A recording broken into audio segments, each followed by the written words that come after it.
Hi class, welcome to our Module 11 lecture over persuasive speeches. This lecture and persuasive speaking in general will build off of what we've learned already in class. That's my dog Remy in the background. He insisted that he was in the shot, so here we go. In the method of persuasive speaking, the goal is to influence our audience members' attitudes, their beliefs, their values, and their actions. Now, those first three should seem very familiar because we went over them in our audience analysis unit. However, actions is a little bit different. And so with persuasive speaking, not only are we trying to influence the way that our audience members think and feel about an issue, we're also trying to get them to do something in action according to what we're telling them. A great example of this would be giving a speech in order to deter people from distracted driving. So within your speech, you could give them a lot of information about past incidents involving texting while driving, driving under the influence, doing other things while trying to drive, and not paying attention to the road. And then at the end of the speech, you can encourage them to eliminate all these distracting activities while they're driving in order to make the road a safer place for everyone. This leads into us talking about a thing called motivation. And in order to find out an audience's motivation, their motivating factors, you should use information from audience analysis. Again, audience analysis becomes very important when we're trying to persuade people because this is how they already think and feel about things. And if we're wanting to change that, it's going to take some deep thinking about how we're going to write our speech and how we're coming off as a speaker. So it's important to make the message personally relevant to your listeners. Another big part of motivation is demonstrating the benefit to the audience. Basically, you've got to tell them what's in it for them, right?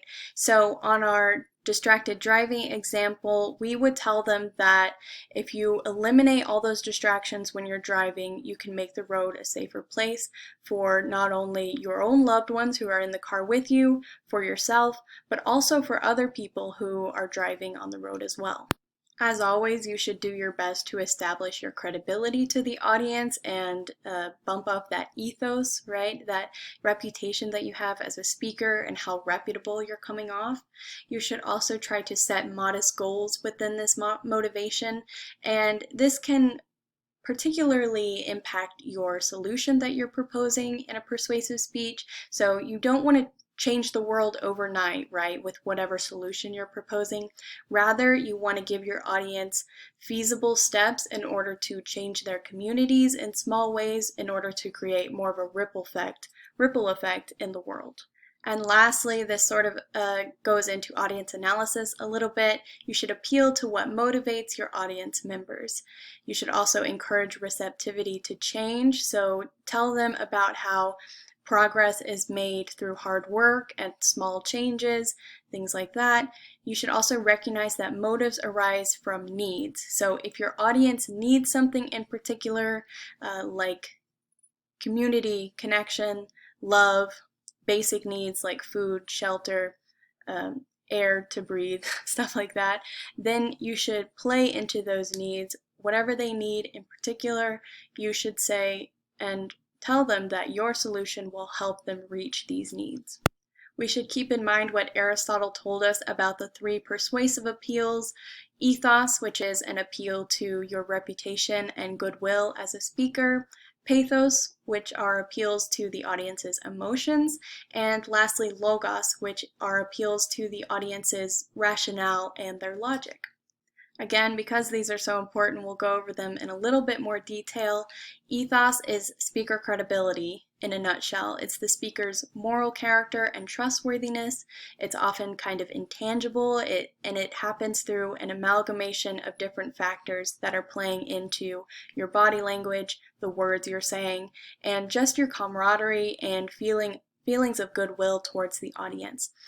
But most importantly, the audience must view the speaker as credible. This increases their level of receptivity to you and your proposed changes that they need to make.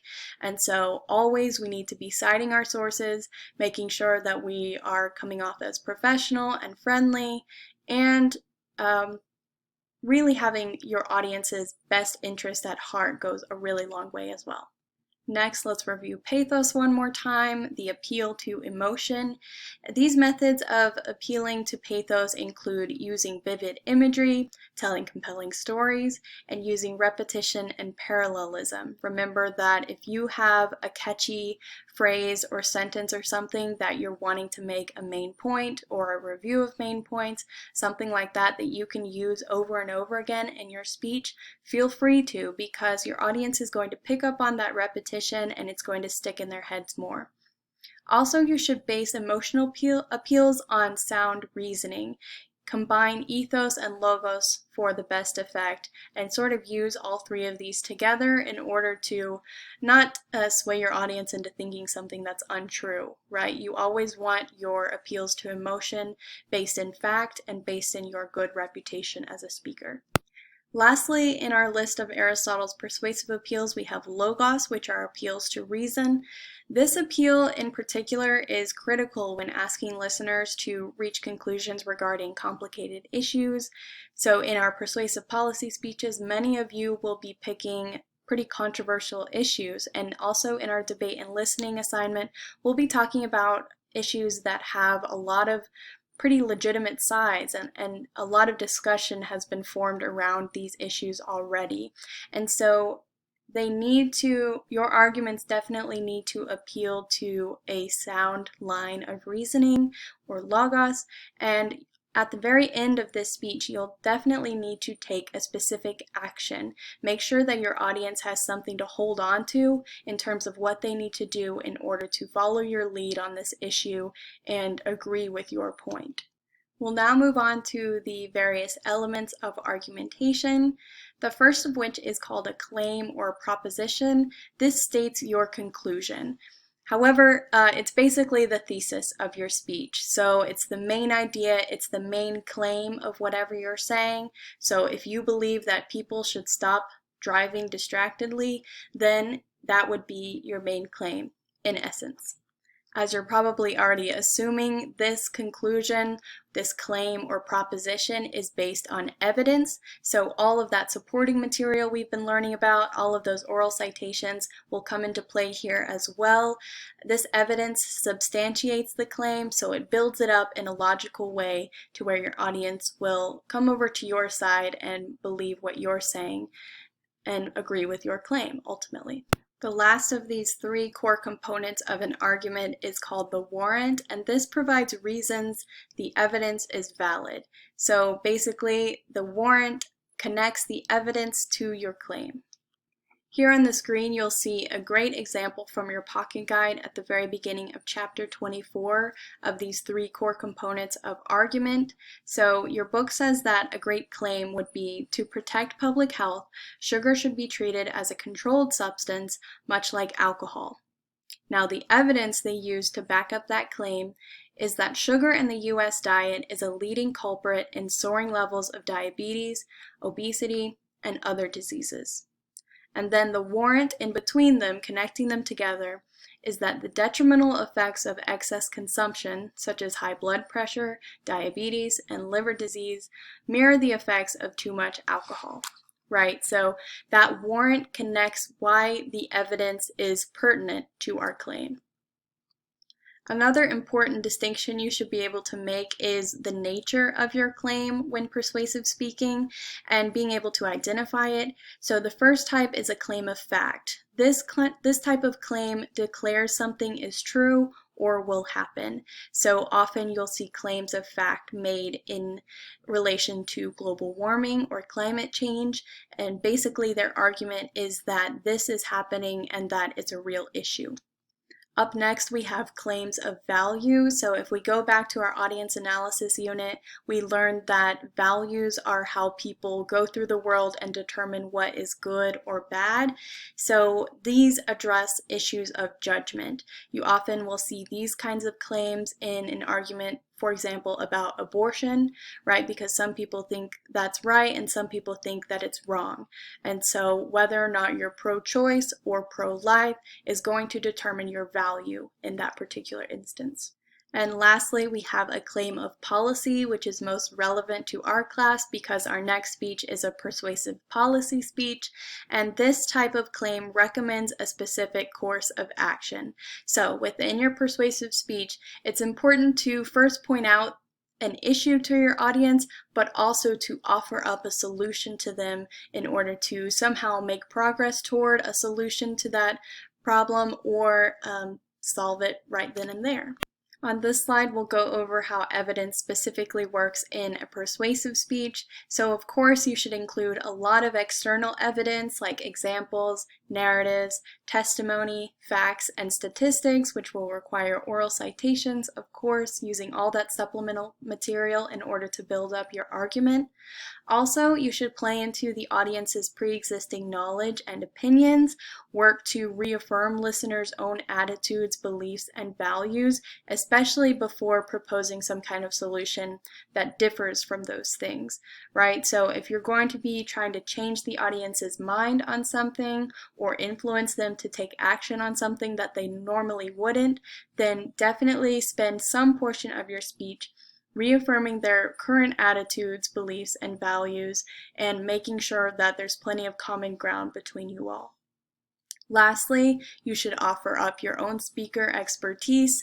Offer this in conjunction with the other evidence. Play into how you're specifically suited to talk about this particular topic.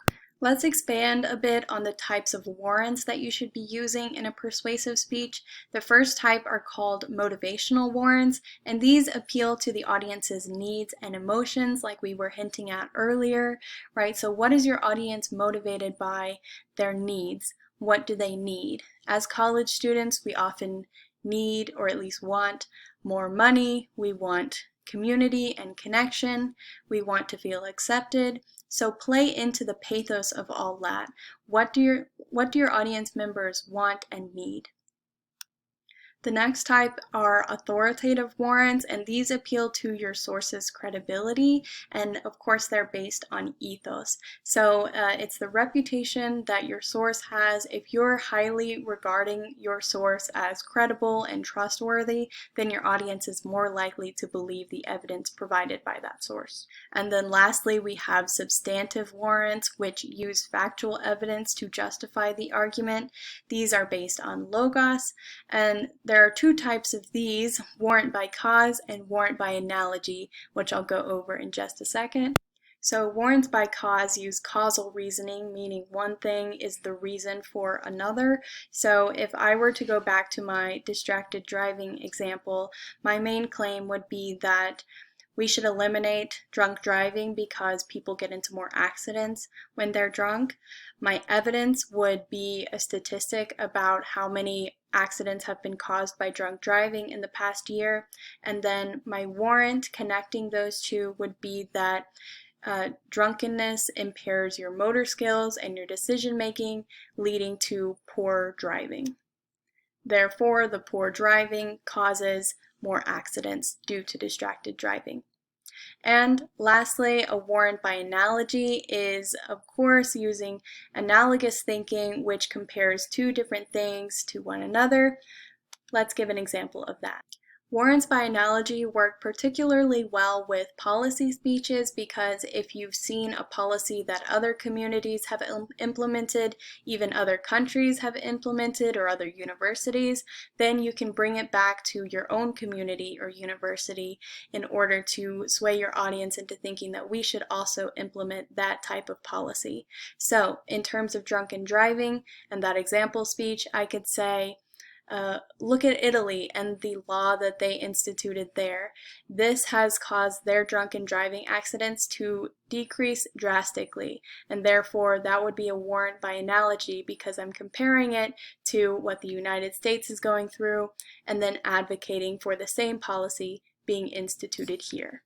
Alrighty, y'all, that was our introduction into persuasive speaking. This one takes a bit more practice, and remember that the persuasive policy speech is the biggest event of the semester. It's worth 200 points. So be working hard on that as we get going. We also have our debate and listening assessment coming up even before the persuasive policy speeches. So we'll get a lot of practice developing arguments and implementing those arguments, sorting out our claims of policy and stuff like that. So I'm really excited to get going. Remy says hi to everyone, even though he's sleepy, and I'll see y'all later.